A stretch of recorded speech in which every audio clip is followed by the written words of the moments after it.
एक दिन अचानक मक्का में जोरदार तूफान आया, जिससे जमजम के कुएं का पानी बह गया और पानी का नामो निशान मिट गया। इसके बाद मक्का में पानी की भयंकर कमी हो गई। लोग पानी के लिए इधर उधर भटकने लगे, लेकिन कहीं भी पानी नहीं मिला। बच्चे, जवान, बुजुर्ग सब प्यास से बेहाल हो गए। कई लोग बीमार पड़ गए। उस समय के मुखिया हजरत अब्दुल मुत्तलिब थे, जो पैगंबर मोहम्मद सल्लल्लाहु तआला अलैहि वसल्लम के दादा थे। परेशान लोग उनके पास पहुंचे और बोले, आप हमारे मुखिया हैं, कुछ कीजिए। अगर जमजम का पानी नहीं मिला तो हम सब मर जाएंगे। ये सुनकर हजरत अब्दुल मुत्तलिब बहुत परेशान हो गए। उन्होंने सोचा कि जमजम के कुएं से पानी कैसे निकाले, लेकिन कोई भी हल नहीं नजर आया। उन्होंने अल्लाह ताला से दुआ मांगी, अलग अलग मन्नतें मांगी, मगर कुछ भी असर नहीं हुआ। आखिरकार उन्होंने कहा, अगर अल्लाह ने मक्का को इस मुसीबत से बचा लिया और जमजम का पानी फिर से बहने लगा तो मैं अपने 10 बेटों में से एक अल्लाह की राह में कुर्बान कर दूंगा। उनकी दुआ कबूल हुई। जमजम से पानी फिर से बहने लगा और मक्का के लोग राहत महसूस करने लगे। लेकिन हजरत अब्दुल मुत्तलिब अपनी मन्नत भूल गए। फिर एक रात जब वे सो रहे थे तो उन्होंने सपना देखा कि अल्लाह ताला उन्हें याद दिला रहे थे कि अब्दुल मुत्तलिब, तुमने मन्नत मांगी थी, अब उसे पूरा करो। अगली रात फिर वही सपना आया। इस बार हुक्म सख्त था,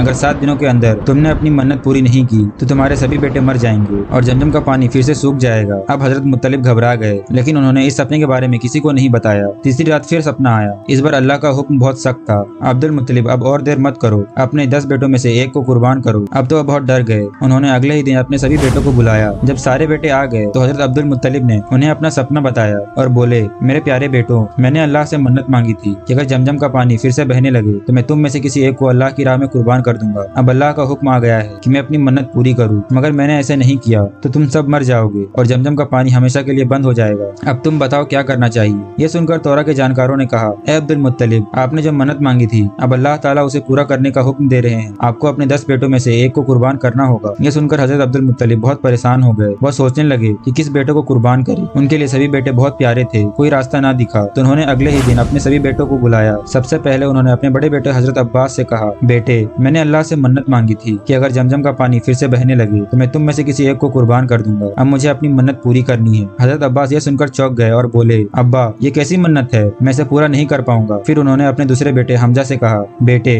क्या तुम मेरी मन्नत पूरी करोगे। हजरत हमजा ने जवाब दिया, अब्बा, आपने एक ऐसी मन्नत मांग ली, मैं अपनी जान देकर भी इसे पूरा नहीं कर सकता। इसी तरह जब उन्होंने अपने बाकी बेटों से पूछा तो कोई भी कुर्बानी के लिए तैयार नहीं हुआ। अब बारी आई उनके सबसे प्यारे बेटे हजरत अब्दुल्लाह की, जो हमारे नबी हजरत मोहम्मद सल्लल्लाहु अलैहि वसल्लम के पिता थे। जब हजरत अब्दुल मुत्तलिब ने अपने 9 बेटों से कहा कि वे कुर्बानी के लिए तैयार हो, लेकिन किसी ने भी सहमति नहीं दी तो वह बहुत परेशान हो गए। उनके चेहरे पर चिंता साफ झलक रही थी। ये देखकर हजरत अब्दुल्ला, जो सबसे छोटे बेटे थे, अपने पिता के पास आए और बोले, अब्बा जान, आप बहुत परेशान लग रहे हैं, लेकिन मुझे समझ नहीं आ रहा कि आप किस बात को लेकर इतना परेशान हैं। हजरत अब्दुल मुत्तलिब ने कहा, बेटे, मैंने अल्लाह से मन्नत मांगी थी कि अगर जमजम का पानी फिर से बहने लगे तो मैं तुम में से किसी एक को कुर्बान कर दूंगा। अब अल्लाह मुझे इसे पूरा करने का हुक्म दे रहे हैं, लेकिन बाकी बेटे कुर्बानी के लिए तैयार नहीं हुए। अगर मैंने मन्नत पूरी नहीं की तो मेरे सभी बेटे मर सकते हैं और जमजम का पानी हमेशा के लिए बंद हो सकता है। ये सुनकर हजरत अब्दुल्ला ने अपने पिता की तरफ देखा और बड़े इत्मीनान से बोले, अब्बा जान, आप परेशान मत होइए, अगर मन्नत पूरी न करने से हम सभी मुसीबत में आ सकते हैं तो मुझे कुर्बान कर दीजिए। अपने बेटे की यह बात सुनकर हजरत अब्दुल मुत्तलिब की आंखें भर आई। एक तरफ खुशी था कि उनका बेटा अल्लाह की राह में कुर्बान होने के लिए तैयार है,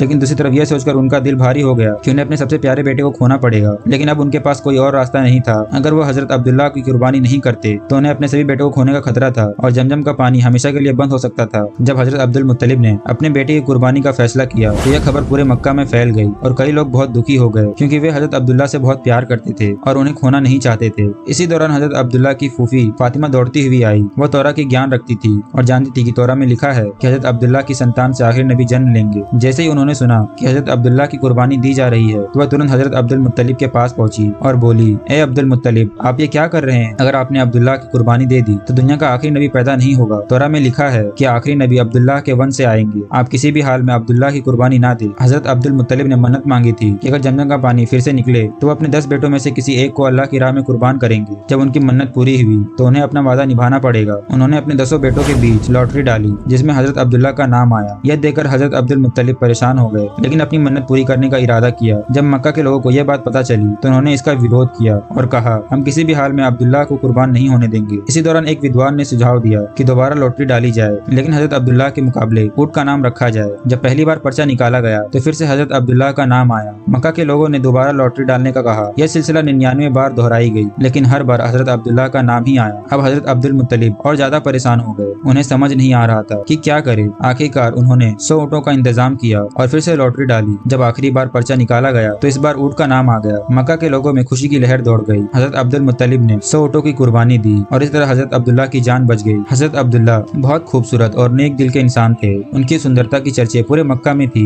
मक्का की औरतें चाहती थी कि वे उनका शौहर बने और कई जगह से रिश्ते आने भी लगे थे, लेकिन वह किसी से भी रिश्ते के लिए तैयार नहीं हुए। हजरत अब्दुल मुत्तलिब ने अपने दोस्त वहाब बिन अब्दुल मनाफ से वादा किया था कि अपनी बेटी आमीना का निकाह उनके बेटे अब्दुल्ला से कराएंगे। आमीना मदीने में रहती थी और उनके पिता वहाब बिन अब्दुल मनाफ उस समय मदीना के इज्जतदार व्यक्तियों में से थे। कुछ समय बाद हजरत अब्दुल मुत्तलिब अपने बेटे को लेकर मदीना की ओर रवाना हुए ताकि उनका निकाह आमीना के साथ हो सके। जब वे सफर कर रहे थे तो रास्ते में एक महिला मिली। वो कोई और नहीं बल्कि मरियम थी, जो तौरा की विदुषी और प्रसिद्ध विद्वान बराका बिन नफील की बेटी थी। जब मरियम की नजर अब्दुल्ला पर पड़ी तो वो उनके पास आई और बोली, ए अब्दुल्ला, कुछ साल पहले तुम्हारे पिता ने तुम्हारी जगह 100 ऊँटों की कुर्बानी दी थी। मैं शपथ लेकर कहती हूँ कि मैं वे 100 ऊँट तुम्हारे पिता को लौटा दूंगी, लेकिन मेरी एक शर्त है, तुम मुझसे निकाह कर लो। लेकिन अब्दुल्ला, जो सच्चे किरदार वाले और शर्मीले स्वभाव के थे, उन्होंने मरियम की बात को अनसुना कर दिया और आराम से जवाब दिया, मैं अपने पिता के साथ हूँ और उन्हें छोड़कर जाना मेरे लिए नामुमकिन है। ये कहकर वह अपने पिता के साथ मदीना की ओर बढ़ गए। जब हजरत अब्दुल मुत्तलिब अपने बेटे अब्दुल्ला को लेकर मदीना पहुंचे तो वे वहाब बिन अब्दुल मनाफ के घर गए। वहाँ आमीना और अब्दुल्ला का निकाह पूरा हुआ। आमीना बहुत इज्जतदार घराने से थी। शादी के बाद कुछ समय अब्दुल्ला अपने ससुराल में ही रहे, फिर आमीना को लेकर मक्का लौट आए। कुछ समय बीतने के बाद एक दिन अब्दुल्ला रास्ते से गुजर रहे थे तो उन्होंने फिर से मरियम को देखा, लेकिन इस बार मरियम का बर्ताव पहले जैसा नहीं था। वह चुपचाप वहाँ से चली गई। अब्दुल्ला को यह बहुत अजीब लगा। उन्होंने उसे रोक कर पूछा, ए मरियम, पहले तुम मुझसे निकाह करना चाहती थी, लेकिन आज बिना कुछ कहे ही चली गई, इसका क्या मतलब है? मरियम ने जवाब दिया, अब्दुल्ला, जब मैंने तुम्हें पहली बार देखा था तब तुम्हारे चेहरे पर एक खास नूर था जो पहले मैंने किसी और के चेहरे पर नहीं देखा था। इस कारण मैं तुमसे निकाह की इच्छा जताई थी, लेकिन आज तुम्हारे चेहरे पर वो नूर गायब हो गया है। अब ये नूर किसी और का हकदार हो चुका है, तुम्हारी बीवी आमीना के लिए, इसलिए अब मुझे कुछ कहने की जरूरत नहीं है। इतना कहकर मरियम वहाँ से चली गई और अब्दुल्ला भी अपने घर लौट आए। कुछ समय बाद हजरत अब्दुल मुत्तलिब ने अब्दुल्ला को व्यापार के लिए मदीना भेजा। हजरत अब्दुल्ला कुरैश के व्यापारी काफिले के साथ सफर कर रहे थे, लेकिन रास्ते में बीमार पड़ गए। उनकी तबीयत बिगड़ती गई, इसलिए मदीना लौट आए और वहीं उनका इंतकाल हो गया। प्यारे दोस्तों, हमारी आज की खूबसूरत और ईमान से भरी वीडियो यहीं पर खत्म होती है, लेकिन रुकिए, लेकिन अगर आप चाहते हैं कि मैं आपके लिए हमारे प्यारे नबी हजरत मोहम्मद सल्लल्लाहु अलैहि वसल्लम का पूरा वाकया लेकर आऊं, तो कमेंट बॉक्स में अल्लाहु अकबर लिखकर सब लोग इंशाअल्लाह जरूर कहें। और हाँ, इस वीडियो को लाइक करना ना भूलें ताकि ज्यादा से ज्यादा लोग इस वीडियो से सीख सके। मिलते हैं अगली बार एक और दिल छू लेने वाले वाकये के साथ। तब तक के लिए अल्लाह हाफिज।